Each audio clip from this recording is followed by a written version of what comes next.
Hey everyone, Mr. Happy here, and in this video we're going to talk about something a little bit different than a lot of you might expect for my channel at the very least. Now, while most people who tune into my YouTube channel know me for Final Fantasy XIV, being a big RPG fan, and being a Final Fantasy fanboy in general, a lot of people may not know that I'm actually a big League of Legends fan. Yeah, I've been pretty much consuming content for League of Legends non-stop for the past 8 years, since just about before the first World Championship in 2011. Now, I don't play the game at all. I haven't played it much. In fact, the only working account that I can find amongst my previous emails is one with, I think, a level 14 or 15 account where I played a few games of support. That being said, I still love League of Legends, and it's brought me into so many different aspects of the gaming world that I wasn't a part of before. Because of League of Legends, not only do I consume Worlds, but I tune into EVO every year. It was the thing that made me discover the International for Dota, as well as a ton of other esports events.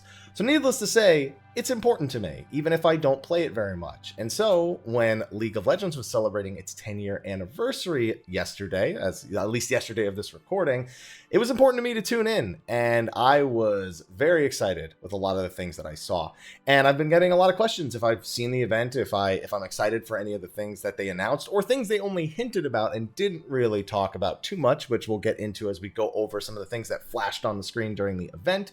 So I figured, why not do a thoughts video with a few little video clips, over it to, show what I'm talking about and give you guys a little bit of a piece of my mind. Now, before we go into that, I'm not going to be talking about the specific League of Legends changes. There was stuff for preseason 2020, as well as something in regards to Teamfight Tactics, which is another game within the League client. That's going to be hitting mobile, but there's not really much more to say about that. I'm not going to purport to be a League of Legends expert. I'm about as much of an expert on League of Legends as your uncle, who's always yelling at the pitcher during a baseball game to throw more curveballs, but can't remember the last time he didn't throw his arm out throwing the ball. That's me, so probably shouldn't be trying to talk about League of Legends stuff like I'm an expert on it. So instead, let's talk about the most important part about the League 10 event, at least in my eyes. Riot Games finally is starting to become Riot Games, as in plural, because they announced a whole bunch of stuff they've clearly had in R&D for a while, and that's what I was excited about. Some of it less so than the others, but we'll get into the individual titles that they announced, at least their project names, right now. So the first one is still League of Legends related. It's called League of Legends Wild Rift, and it's basically a redesigned version of League of Legends for console and mobile devices. It's not really a port because there are different game mechanics and different ways the game has to function. It's been rebuilt, in their own words, it's been rebuilt from the ground up and designed specifically for new platforms.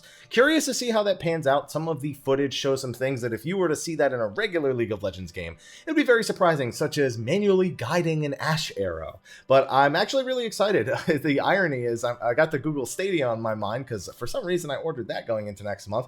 I'm wondering if Wild Rift will hit the Stadia, because that would be an interesting prospect at the very least. But I'm curious to see how League of Legends works on more than the PC platform and how the reworked mechanics will actually pan out on the console and mobile game adaptation. Probably the thing making the biggest splash right now is Legends of Runeterra, which is going to be the Riot Games card game. Yeah, I know, it feels like every company and their mother's been making a card game, but that doesn't make them any less exciting.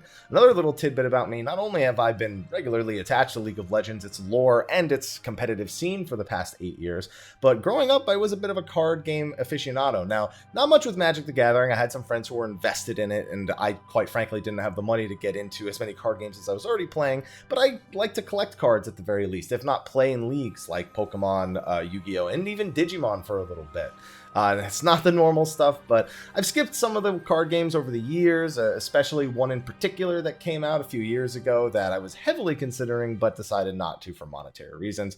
Legends of Runeterra is going to be everything that you've been familiar with PC-based card games for the last several years, but it's going to have a little bit of some Riot game flavor. There's some specific game mechanics that will be quite different and more relatable to League of Legends, but if you understand the basics of any PC card game that's come out in the past 6 or so years, you probably understand how it works.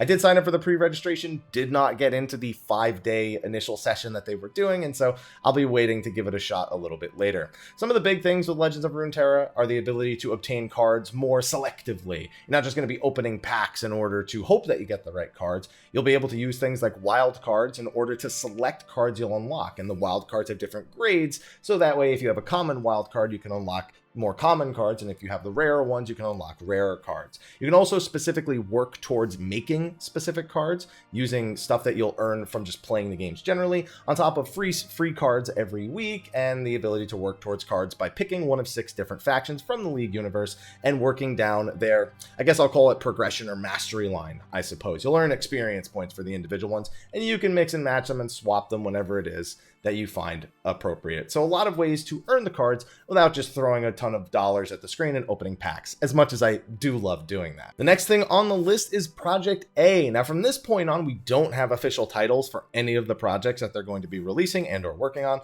Project A, I'm assuming, means that it's going to be the first thing on the list after Runeterra, but that's just a guess of mine. It is a, and their own words from their own website, a stylish, competitive, character-based tactical shooter. Another genre it sounds like we've had a million of these things over the past several years. That being said, that doesn't mean that a new one can't be something that we look forward to, especially because it's fresh, it's new, and it's also developed by Riot Games. So hopefully it's held to a quality standard that we can, expect to be somewhat decent. That being said, I don't know particularly how I feel about this one. I did play quite a bit of Overwatch when it first came out, but it's not something I stuck with in the long run. I fully foresee this being something I probably consume more on the viewer side. I just watch tournaments or high tier players play, and not so much me, because I'm just not into that kind of game enough to get super excited about it. It's also said to be more compared to not directly Overwatch, but more so like a combination of CSGO, but with like hero-based characters. I get that kind of vibe when I watch the very early footage they were showcasing for it on the live stream. It did definitely remind me of CSGO, but as if you have character-based, if you have hero-based like characters and a shooting game, there's always the obvious Overwatch comparison. Again, super curious to see how that actually ends up working out, but not something I'm super excited for. Now, while their recap on the website doesn't cover other things, luckily I remember well enough what the other things they talked about were. Probably another big one for a lot of people is a confirmed animated series for League of Legends called Arcane. Now, that's going to be releasing in 2020, and the trailer we see makes me wonder exactly how many stories are trying to be told here. One big part of it that I definitely recognized is the origin stories of Vi and Jinx, and that leaves a bunch of other characters to, I guess, kind of be explored. There's some other characters that pop up there that we're pretty sure we know who they're going to be or going to become. But an animated series is something that I love for a lot of the franchises. There's plenty of franchises and games where I've wanted an animated series to see how it could be told in a different way. And League of Legends is a game ripe with lore that just isn't expressed in-game unless you're really, really caring about the individual dialogue lines, the trailers, and the actual lore websites that they put up, which I thank the Riot team for putting so much work into that stuff. Having an avenue that is a form of entertainment and isn't just reading through things and piecing things together, I think is a great way to further explore origins and lore behind League of Legends and Runeterra. Next up is a League of Legends team manager style game, where you basically are someone in control of a team and you can talk and you can recruit players and drafts and all that kind of stuff. Another thing I'm not super enthused about, I don't even do fantasy esports, never did normal fantasy sports growing up as a kid. And so this isn't something that's really up my alley, but I know a lot of people who are into this kind of stuff. So it's definitely good news, again, for branching out to a bunch of different things, especially still League of Legends related, especially people who, like me, are invested in the esports scene and are looking for a way to, I guess, kind of express their will and see how much they really know the teams, the players, and how well they could handle an entire season. Now, surprisingly, there were some things that they didn't talk about that I really wish they had, but I guess it's because they're probably still really early in development for some of these things, including the League of Legends team manager. One obvious one, something we've been waiting to hear about since EVO this year, is the new fighting game that Riot is working on. They are working on a League of Legends based fighting game that uses the characters. We got to see a little bit of footage. We saw Jinx, Ahri, Darius, and I remember one other character, but I can't remember who it was. And we get to see things that are just all familiar to anyone who's been a fan of the FGC or any game that's a part of the FGC for the past several years, or God knows how long. Well, I need to wait to hear more about that, but that I'm definitely excited to see, because EVO is one of my favorite events to watch every year, even if I don't catch every little bit of it. And having something Riot or League based there is it's a tantalizing prospect for me. Now, the final thing to talk about is the thing I am the most excited for. Now, I've had mixed to positive feelings about a lot of the stuff that Riot announced at the event, but one thing they barely talked about is something that I really want to learn more about, and that is what has been titled Project F. Now, we don't know exactly what kind of game this is, and in fact, when asked about it on Twitter, it was specifically responded with they'll talk genre sometime in the future when they're ready.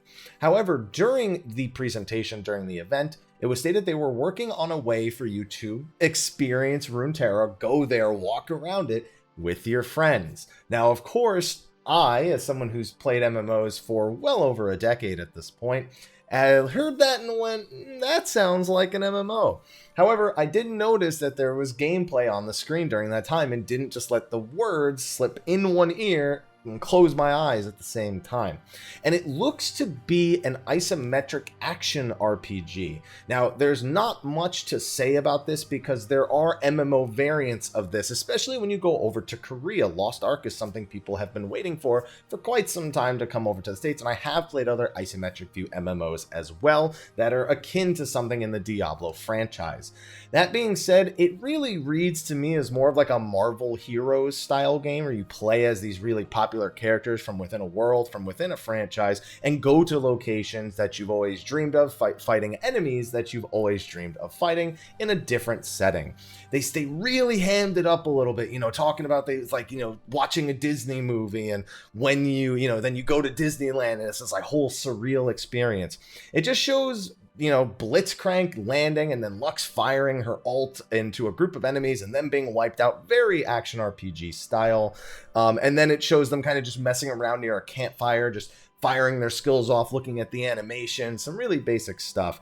But that is the thing I'm looking forward to the most. Whether it ends up being an MMO or it ends up being a cooperative action RPG experience with the isometric camera, either way, Project F is the #1 thing that I'm going to have my eye on from Riot Games in the coming years. And I think that wraps everything up without breaking down league stuff. Yeah, because it's preseason, Senna, and then they had Teamfight Tactics coming to mobile, and then I think we covered every single one of the titles they talked about. We talked about the card game, we talked about Project F, Project A, the fighting game. Yeah, and the animated series. I think we're all good. Overall, maybe it's time for me to talk a little bit more about Riot Games on the channel, considering how big of a part of their life League of Legends has been for me. I mean, the only reason I even started watching any broadcasts on Twitch was because I watched Dyrus on owned.tv when that was around, followed him over to Twitch, and that's how this kind of roller coaster all began. If that was my first exposure to this entire thing that has launched me into this path that I've since taken for the last 6 years now. So maybe just talk about it more. I'm following Worlds closely, but I don't know. Again, I'm not really an expert on that kind of stuff. Let me know what you think in the comment section of the video below. Let me know what you think about all of these announcements. And while we won't talk about a specific topic too much, how timely they are, how fortunate it was that these announcements came at a certain time in the gaming industry's lifespan of important events happening kind of right before something that was clearly planned from the beginning was already happening. Yeah, you guys know what I'm talking about. Right, games? You're gonna be my new Blizzard. Anyway, that's gonna be a wrap for me in this video. Be sure to like, favorite, subscribe, and share. And if you're interested in any of that stuff, let me know. I'm always looking to take my interests and expand them over to YouTube a little bit more, and I haven't ever really taken that opportunity much, so this just felt good to do. Anyway, thanks for watching. I'll see you in the next one. And until then, take care.